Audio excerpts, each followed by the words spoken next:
thank you for being here, for all of the help that you've given over the years. Oh, my pleasure. It has been Indeed. It has been a joy to correspond with you and talk with you in the past, and now I'm delighted to have you. I want to talk about the piece that we just heard, which is the Ibert Concertino. Concertina, yeah. He wrote that at your suggestion, right? Oh, yes. Yes. I mean, he wouldn't have written a piece with solo saxophone otherwise. No, although he lived in Paris, which at that time still was the city where there was more saxophone playing than in any other city. Mm-hmm. But he never had thought of writing anything for saxophone solo. And indeed, he was already there, the second notable composer in that position whom I motivated to write something. The first was Glazunov, also in Paris, a year earlier.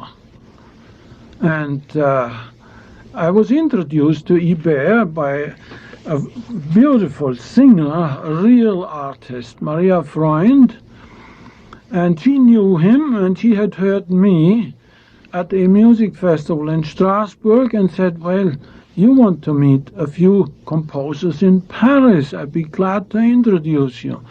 So, of course, I was delighted. I was a youngster.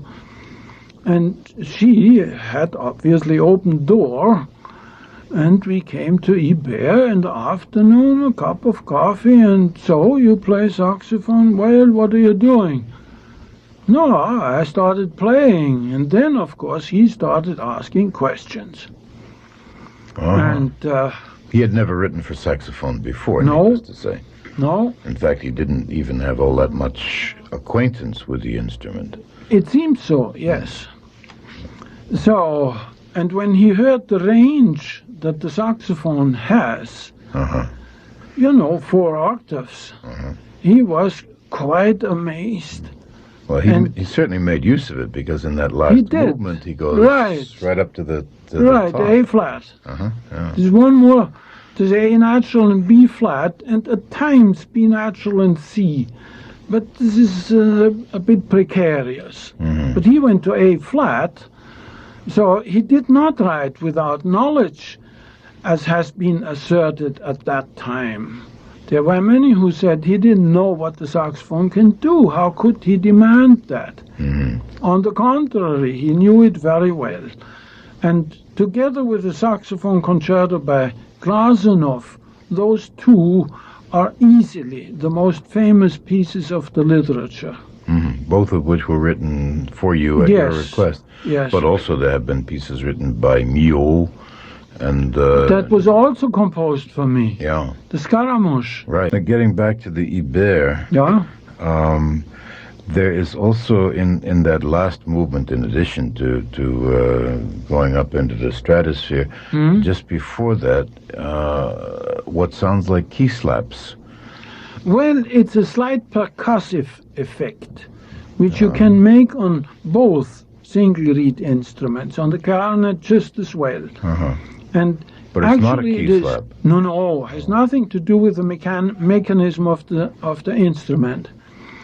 Through what you might call adhesion, you pull the reed away from the mouthpiece, and when through its own elasticity it jumps back, that is what you hear.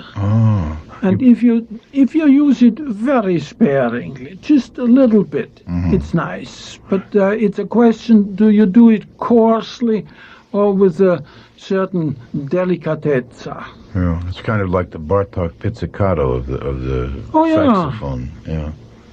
So, pizzicato is a good name for it. Why not? Yeah. Let's listen to that last movement again, and we'll, especially for those points where there's that slapping sound of the tongue. Yes, it's the reed. tongue. And the very high. Well, actually, he runs just about the full range of the instrument, almost. Yes, there are just two more half tones. And he's Henry Brandt has used the full down. 4 octaves. Yeah. Oh yeah, right down to the low. Sure. Okay. Here's the last movement of the Concertino Da Camera, work written for our guest Sigurd Rascher by Jacques Ibert. Again, it's with Louis Krasner and his ensemble.